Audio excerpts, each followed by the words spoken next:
students, welcome freshmen and transferees and returning students. Welcome sa GRC. Sino ba ang mga mahihilig pumasok sa library? Siyempre yung mga students.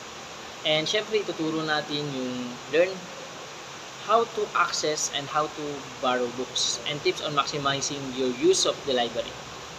And siyempre tatakil natin dyan yung mga policies ng library and rules and regulation. Okay? And tandaan nyo, library is always to serve you.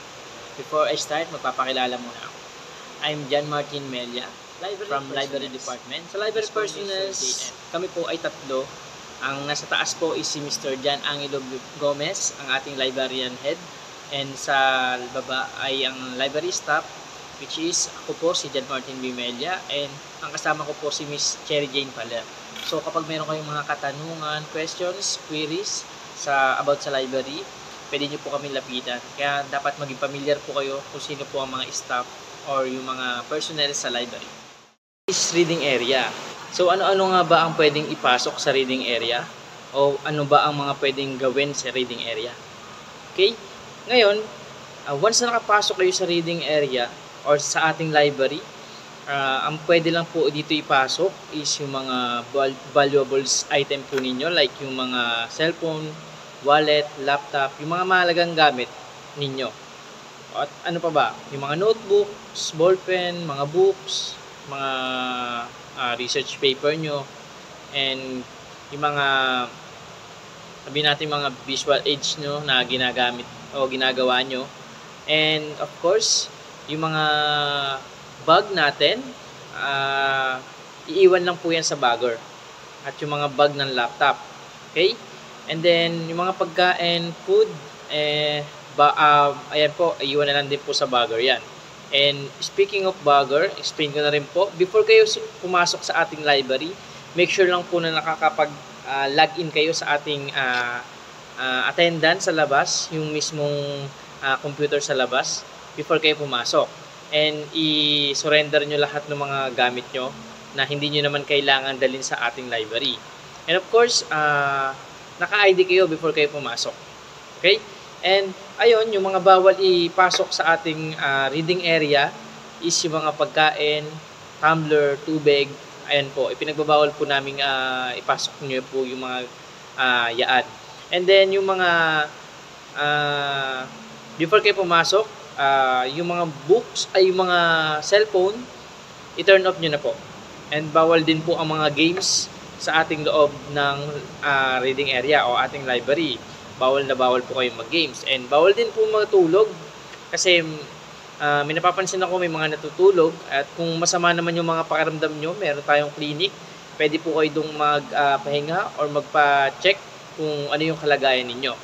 Okay? And then, ano pa ba yung mga bawal sa library? Okay? Sa library is bawal din mag klase, bawal din mag online class o bawal mag meeting din. Okay? Ayun yung mga bawal sa reading area. And of course, this is a study zone na kailangan tahimik lang. Okay? Ayun, add ko lang kanina sa reading area, ang sabi doon is quiet zone study. So, of course, bawal po talagang mag-ingay sa library. Okay? And next, library sections, circulation or reserve. Sa circulation, ito yung mga books natin, international books, ito yung mga foreign author. Okay? And ang reserve books natin is ito po ay ang ating mga textbook o dineclare ng mga faculty or mga professors po natin na maging textbook or maging references nyo po. Ayun po yung reserve books. Next, reference. Sa references, ito yung mga books natin na almanacs, word map, dictionaries, atlases, directories, and etc. So, ito ay hindi pwedeng ilabas ng library. Pwede nyo siyang hiramin, pero ang pag ginamit nyo siya is sa library lang. Next is Filipiniana. Sa Filipiniana books, ito ang ating mga local or Filipino author. Ito yung mga pinablish dito sa Pilipinas na libro. and even yung mga pinablish abroad ng ating mga Filipino authors, nandito rin po natin makikita yun. Okay? Sa Filipiniana section. Next is periodicals. Sa periodicals, ito yung mga collection natin ng mga journals, Reader's Digest, magazines, newspaper, mga bound journals, and pwede nyo siyang hiramin or gamitin, pero dito lang po sa library. And hindi siya pwedeng ilabas. Okay? Next is fiction. Dito sa fictions, ito yung mga collection natin ng mga short stories, manga, mga fantasy, mga novels, and short stories. So, dito natin makikita yung mga books na yan. Next is special collection. Sa special collection, ito yung mga collection natin ng thesis.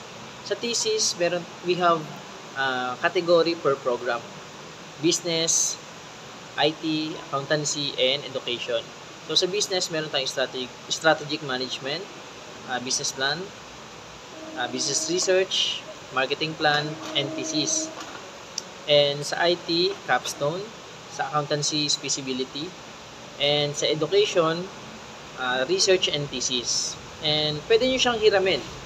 Okay? Pwede nyo siyang hiramin, pero hindi siya pwedeng ilabas ng library.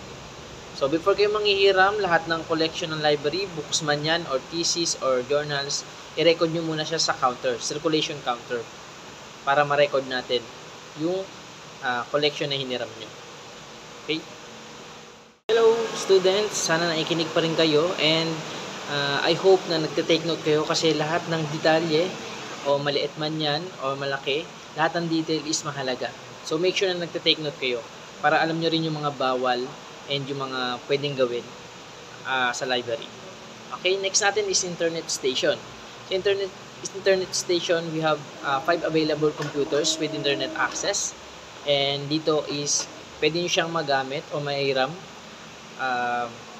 Before kayo gumamit or manghiram, proceed lang kayo sa circulation counter para mabigyan kayo ng card and makapag-access kayo sa computer natin. And pwede nyo siyang mahiram for 1 hour. And ano ba ang mga pwedeng gawin dito sa computer natin? Siyempre, for educational purposes lang. So, bawal games, bawal magsalpak ng mga tawag dito, yung USB, bawal magsalpak kasi baka magkaroon tayo ng virus. And lalo na rin yung mga files nyo na sa USB, baka magkaroon din ng virus. And syempre, kung magpe-Facebook kayo, bawal na bawal. Kung Messenger, siguro kukuha lang kayo ng mga files or Gmail. Ayan. So, bawal na bawal kayo mag-chat or makipag sweet message. So, bawal po yan. Okay? And then, 1 hour lang ang paggamit ng library. Ay, ng computer internet station. Okay? Next is faculty corner. So, sa faculty corner, reserved po ito para sa mga faculty or mga professors natin. So, we have 8 available seating capacity na pwede nilang magamit. Okay? Next natin para sa library section is yung discussion area or yung study group area natin. Okay? Ano ba ang pwedeng gawin dito sa discussion area? Ang mga pwedeng gawin sa discussion area, brainstorming, discussion of your thesis, research, or yung mga group study na pwede nyong gawin dito, consultation of thesis, yan, ginagawa yan dyan sa may discussion area natin. And available lang ito for academic use or academic use only lang for officials na mga enrolled students and faculty ng ating school. And accommodate nito is 4 to 8 students lang ang pwedeng gumamit. And sa discussion area, first come first serve. So mula 8 a.m. to 5 p.m. And no extension to. 2 hours lang ang pinaka-maximum na pwede nyong gamitin dun sa reading area, dun sa discussion area natin. Okay? Next is library services. Sa library services is meron tayong library orientation and tour. So every year nagkakandak ang OSA ng gantong pagkakataon para magkaroon ng orientation para po sa mga new student, transferees, and returning student. Next is OPAC or ang Online Public Access Catalog natin. So sa OPAC natin, para mas papadali or mabilis yung hinahanap yung libro, pwede siyang i-search dito. And lalabas naman dyan yung mga titles, yung mga author na hinahanap nyo. Next, referral to the other libraries. Dito sa referrals natin, kung gusto nyo pumunta ng ibang schools or mag-research sa ibang school or mga books na hinahanap nyo na wala sa library natin, pwede kayong pumunta sa ibang universities or colleges. Pero before yon, pumunta muna kayo sa library natin, sa GRC Library, para makahingi kayo ng referral letter sa amin. Meron kaming form na binibigay before nyo fill outan nyo, before kayong makakuha ng letter from library sa GRC Library, pumunta muna kayo ng circulation counter para mabigyan namin kayo ng form na fill outan. And then 2 days before nyo makuha yung letter, so bago kayo makapunta ng ibang school, kailangan nyo munang kunin sa amin yung referral letter na kami po ang magbibigay sa inyo para makapag-access kayo or makapunta kayo sa ibang school. Next, open shelf system. Sa open shelf system, so malaya kayong pumasok sa ating mga shelves para mag-browse or tumingin ng mga libro na hahanapin nyo. Okay? Next is overdue notification. So kung napapansin nyo, may mga iba dito na student na nakaka-receive or nakakatanggap ng email or text message from GRC Library. So bakit nga ba kayo nakaka-receive nito? So nakaka-receive yung iba nito because you have an overdue or need nyo nang ibalik yung mga libro na hiniram ninyo dahil lumagpas na kayo sa due date or sa mismong araw ng mga books na hiniram ninyo. Next is charging of laptop. Charging of laptop natin, we have 1 hour o you have 1 hour para gumamit ng ating outlet para mag-charge ng laptop. So pwede tayo mag-charge ng laptop, pero yung cellphone natin, hindi tayo pwede mag-charge any kind of gadgets. Laptop lang po ang pwede or pinapayagan nating gumamit ng outlet sa library. Next and last natin para sa library services is current awareness services. So sa ano ba yung makikita sa current awareness services? Ito yung mga announcement, updates, yung mga collection of books natin nakapost sa ating library bulletin board na makikita ito sa labas ng library. Okay? Next is collection available. So para sa ating periodicals na printed, we have 71 titles na mga journals, magazines. Yan, nandyan yan. And then yung mga books natin na available collection natin is 10,756 na volumes. And sa pre-online databases natin, meron tayong foreign and local. So itong pre-online databases natin is makikita natin ito sa ating website. Dandun kasi nakalagay yung mga linkages na ito para ma-visit nyo yung mga site or mga pwede nyo pagkuhanan ng mga references nyo. Okay? Yan. Next is action requirement. So sa faculty, members or admin staff, kindly present your current semester teaching load kung ikaw ay faculty members, and kindly present your ID if you are admin staff. And for student, kindly present your semester CUM or validated ID or kahit yung temporary ID nyo lang. Okay?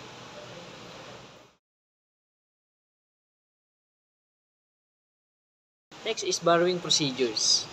Okay? Kung kayo ay nasa library or nasa ating library, ang unang gagawin nyo is search the book that you would like to borrow using the online public access catalog. Yung kaninang in-explain ko, yung OPAC natin. Para mas papadali kayo maghanap ng isang libro. I-type nyo lang dun yung or i-search yung title na gusto nyong hiramin or yung mga authors na alam nyo. And once you have found the book you want to borrow, fill up the borrowing slip, meron tayong borrowing slip dun sa may tabi ng OPAC natin na pwede kayong mag-fill out dun. And after nun, proceed at the shelves and get the books, or mag-ask kayo or magpatulong kayo sa mga library personnels natin or sa mga SA, student assistant natin sa library. I-assist nila kayo. Okay? Next is policies on borrowing, returning, and renewing of library materials. So, gaya kanina nasabi ko is open shelf system. So, ibig sabihin ng open, so malaya kayong mag-browse or maghanap ng mga books na hinahanap nyo sa ating loob ng library. Okay?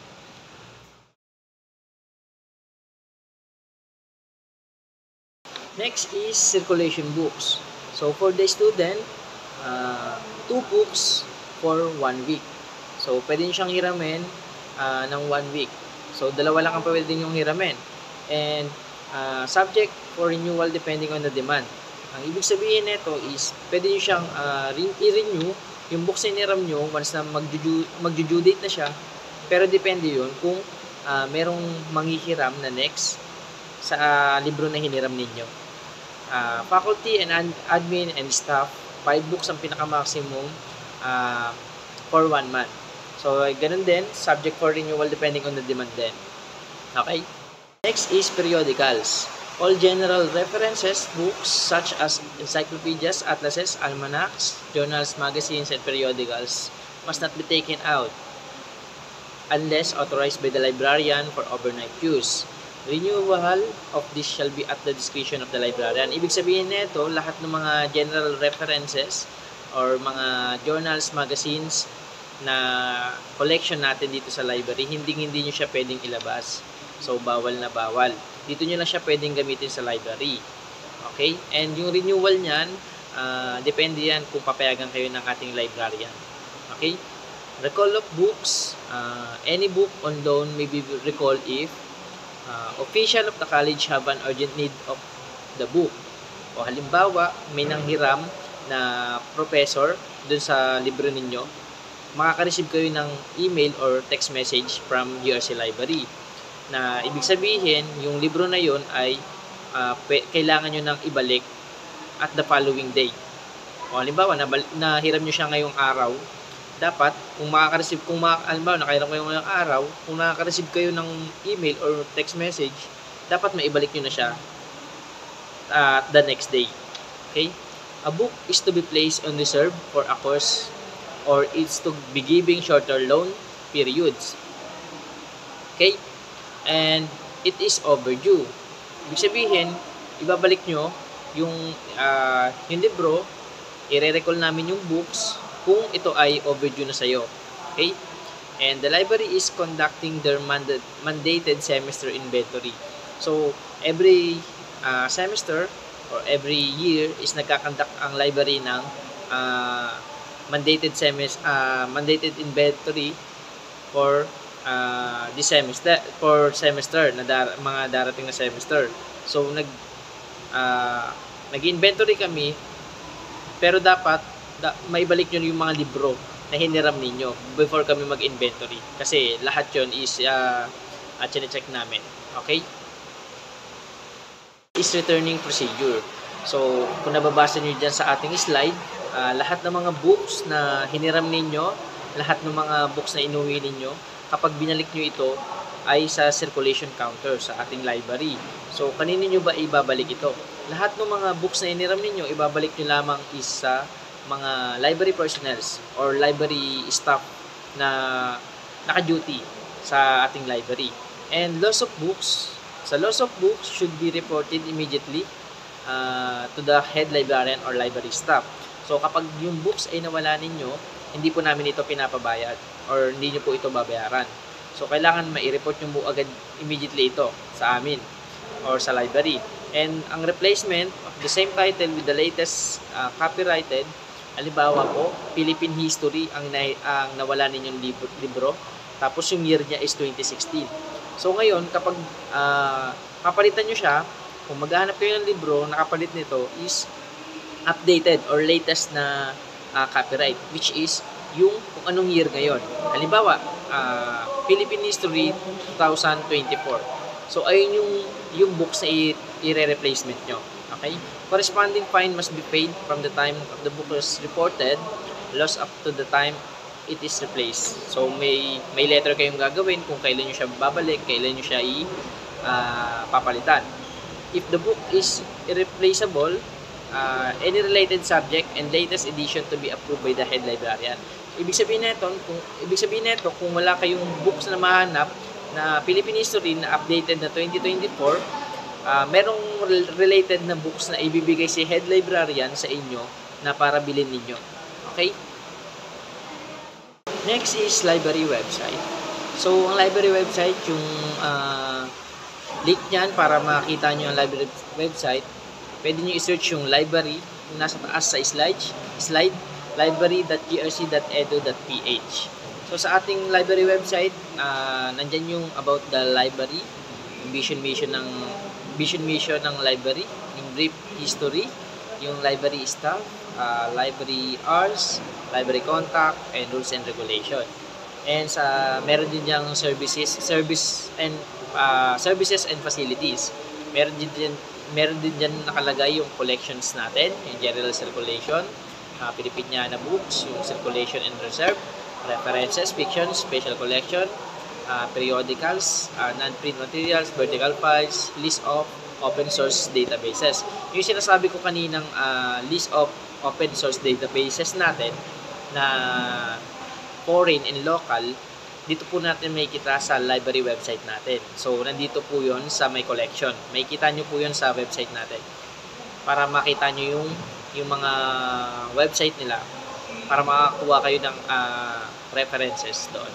And yung acquisition, and yung mga books natin or new books natin sa website. And nandyan din yung mga announcement, updates, dyan din nakalagay sa website natin. Search nyo lang po dyan sa may taas, yung nakalagay dyan na library.grc.edu.ph, and searchable naman siya yung ating library website.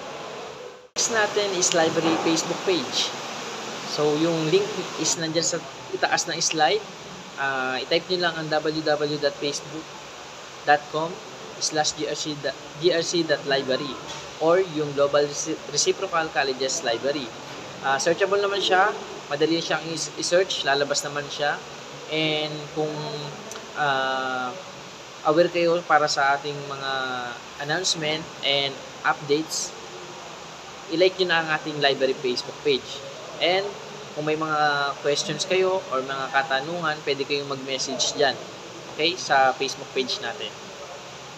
Slides natin is library contact details. Ngayon, kung may mga katanungan kayo, may mga questions kayo, or mga queries, message nyo lang po kami sa mga contact details na nakaplus dyan sa slides. And phone number namin is nandyan, alagay. Ang library email nakalagay dyan, and library Facebook page nandyan na rin naman. So, kapag may mga katanungan kayo, kasagutin namin po yan dyan sa mga contact details na ibinigay namin or pinlash namin dyan. Okay? And once again, library is always to serve you. Thank you po.